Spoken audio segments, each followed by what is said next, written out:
Selamat pagi adik-adik mahasiswa, apa kabarnya?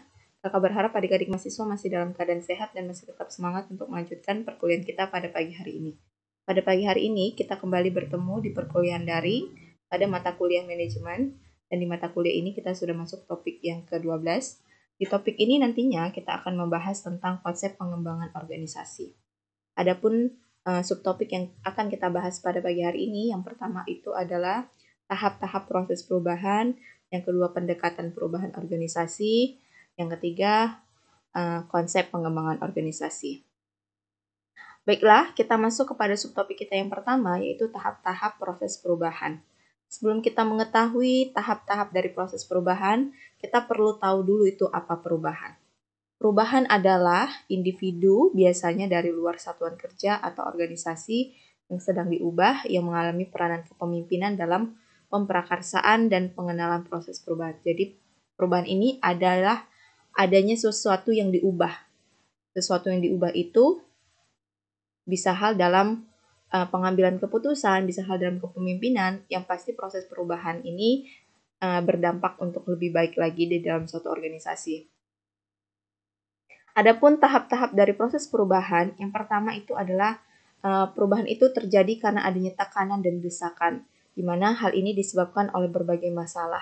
Misalnya seperti penurunan penjualan atau penurunan laba, penurunan produktivitas, dan tingginya perputaran kerja.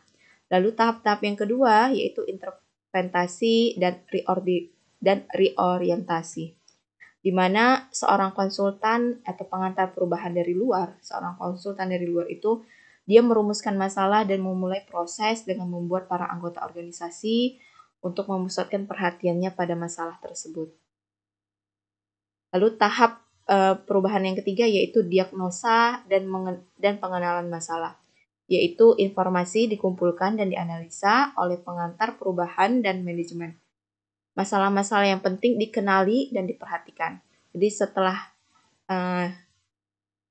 informasi tersebut dikumpul, maka dari informasi itu akan dibuat atau akan dikenali masalah-masalah apa yang paling penting, dan akan dibuatlah suatu perubahan untuk mengatasi masalah tersebut. Lalu yang keempat adalah penemuan dan komitmen pada penyelesaian, di mana penyelesaian-penyelesaian ini ditemukan melalui pengembangan secara kreatif, alternatif baru, dan masuk akal. Bila para bawahan didorong untuk berpartisipasi dalam proses ini, mereka mungkin akan lebih terikat pada serangkaian kegiatan yang akhirnya dipilih. Jadi setelah masalah tersebut didiagnosa dan dikenali, baru ditemukanlah masalah yang terjadi dan dicarilah penyelesaian dari masalah tersebut. Dan dalam proses penyelesaian masalah tersebut dilibatkanlah karyawan-karyawan untuk ikut berpartisipasi dalam menyelesaikan masalah tersebut dan dalam melakukan alternatif-alternatif dalam penyelesaiannya dan ikut dalam proses perubahan tersebut. Lalu tahap yang kelima adalah percobaan dan pencarian hasil-hasil, di mana di tahap ini penyelesaian-penyelesaian yang dikembangkan yang biasanya diuji dalam program-program percobaan berskala kecil dan hasilnya itu dianalisis. Jadi setelah ditemukan penyelesaian terhadap suatu masalah, ditemukan ini masih melalui pendapat-pendapat bisa pendapat para ahli, pendapat dari orang-orang yang memiliki keahlian di dalam hal itu, ataupun karyawan-karyawan yang juga ikut terlibat dalam hal itu. Setelah dibuat suatu penyelesaian, maka tahapnya yang kelima yaitu dicobalah hasil temuan tersebut ke dalam skala yang lebih kecil. Jika nantinya hasil tersebut itu berhasil dalam skala yang kecil, maka dilakukanlah tahap yang keenam, yaitu penguatan dan penerimaan, atau dilakukanlah pada tahap yang lebih besar. Agar apa? Agar kegiatan yang telah diuji tadi itu akan dapat diterima dengan sukarela atau dengan senang hati oleh anggota organisasi. Misalnya contohnya apa? Misalnya dalam dunia pendidikan. Dalam dunia pendidikan dulunya seorang pengajar atau pendidik itu mengajar dengan para siswa ataupun mahasiswanya itu dengan menggunakan metode yang konvensional atau tatap muka. Jadi sekarang dengan adanya COVID-19 di mana kita diminta untuk melakukan perubahan, dengan kita diminta untuk melakukan segala sesuatu secara virtual, maka kita akan melakukan perubahan terhadap hal tersebut. Dan dengan adanya peristiwa COVID ini, itu juga akan menjadi penemuan baru ke depannya bahwa dalam dunia pendidikan bisa ternyata belajar secara virtual. Jadi hal itu bisa juga menjadi suatu perubahan nantinya di dalam dunia pendidikan untuk belajar secara virtual atau secara online atau secara daring. Lalu dalam masyarakat, perubahan masyarakat atau anggota organisasi ini dengan cara mengubah perilaku dalam bekerja. Perubahan efektif itu hanya terjadi apabila para anggota organisasi mengubah perilaku mereka sesuai dengan pengarahan yang diinginkan. Jadi, kalau ingin berubah suatu organisasi tersebut, ingin menjadi lebih baik lagi, itu harus seluruh anggota dalam suatu organisasi tersebut ikut terlibat dalam perubahan tersebut. Dan mereka harus dengan senang hati dengan perubahan tersebut. Sedangkan menurut Kuhn Lewin mengemukakan bahwa perubahan keperilakuan yang efektif itu menyangkut 3 kondisi yang saling berhubungan yang dialami individu. Yang pertama adalah unphrasing, yaitu keadaan di mana orang akan menjadi siap untuk memperoleh atau mempelajari perilaku baru. Yang kedua adalah changing, yaitu keadaan di mana orang mulai melakukan percobaan dengan perilaku baru.